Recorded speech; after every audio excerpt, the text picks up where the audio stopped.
एक मौका। एक अमीर व्यक्ति एक बार रास्ते से गुजर रहा था।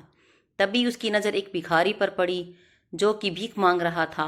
भिखारी दिखने में हट्टा कट्टा और जवान था, इसलिए उस अमीर आदमी से नहीं रहा गया और वह भिखारी के पास जाकर बोला, तुम दिखने में इतने हट्टे कट्टे हो, जवान हो, तुम्हें भीख मांगते हुए शर्म नहीं आती? भिखारी बोला, हाँ शर्म आती है, लेकिन भूख मिटाने के लिए मेरे पास और कोई चारा भी तो नहीं है। व्यक्ति बोला, तुम कहीं काम धंधा क्यों नहीं शुरू करते? भिखारी बोला, साहब कोई मौका दिए तब ना, मुझे कभी अवसर ही नहीं मिला कि मैं कुछ कर सकूं, इसलिए भीख मांगना मेरी मजबूरी बन गई।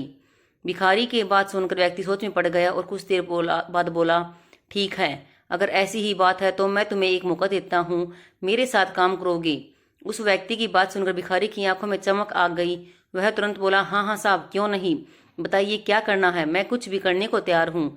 व्यक्ति बोला, मेरा एक चावल का प्लांट है, तुम्हें उस बस चावलों को बाजार जाकर बेचना है और जो पैसे इससे आएंगे हम उसे बांट लेंगे। भिखारी बोला, ठीक है साहब, आप मुझे मुनाफे का 5-10% जितना भी देंगे मेरे लिए प्राप्त होगा। व्यक्ति मुस्कुराया और बोला, मैं तुम्हें 5-10% नहीं दूंगा, बल्कि 90% मैं तुम्हें दूंगा और उसका 10% तुम मुझे दे देना। व्यक्ति की ऐसी बातें सुनकर भिखारी 7वें आसमान पर पहुंच गया। भिखारी बोला, आप मुझे मुनाफे का 90% दोगे? आप कितने महान दयालु हो जो गरीब की मदद कर रहे हो। व्यक्ति उस भिखारी को अपने साथ ले गया और सारा काम समझा दिया।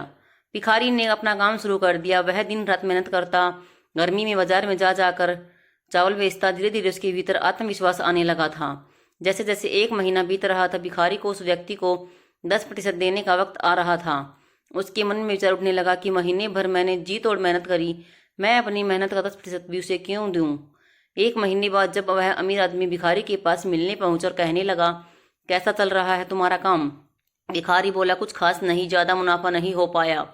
व्यक्ति बोला, क्यों झूठ बोलते हो, इस काम में मैं काफी वक्त से हूँ, मुझे पता है तुम्हें बहुत सारा मुनाफा हुआ है, तो तुम मुझे मेरा 10% देने में क्यों कतरा रहे हो? भिखारी बोला, सारी मेहनत तो मैंने की है, आपने क्या किया है? आपने मुझे बस एक अवसर ही तो दिया था। भिखारी के मुंह से ऐसे शब्द सुनकर उस व्यक्ति के दिल को बड़ी ठेस पहुंची। व्यक्ति कहने लगा, मैं तुम्हें अवसर न देता तो क्या कुछ कर पाते? मुझे लगता है तुम्हें मेरे अवसर की कोई कदर नहीं है। तुम मुझे मेरा 10% मत दो, लेकिन तुम अब यहाँ पर काम नहीं कर सकती। ऐसा सुनते ही भिखारी डर गया और कहने लगा, नहीं साहब, मुझसे यह मौका मत छीनो, मैं वापस उस जिंदगी में नहीं लौटना चाहता जहां मुझे भीख मांगनी पड़ी।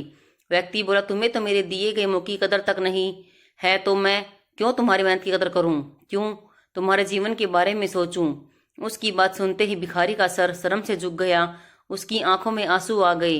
वह हाथ जोड़कर बोला, माफ कर दीजिए साहब, क्या करूं, अभी सब कुछ नया नया है, मैं कुछ समझ नहीं पा रहा था, इसलिए आपसे ऐसा बोल दिया। आप मुझे मौका ना देते तो मुझे पता ही नहीं चलता कि मैं क्या क्या कर सकता हूँ। मेरे अंदर लालच आ गया था, मैं इतना मूर्ख हूँ, मैंने आपकी इज्जत तक नहीं की, लेकिन आज मैं समझ चुका हूँ, हमें हर उस इंसान की कदर करनी चाहिए जो हमें आगे बढ़ने का मौका देते हैं।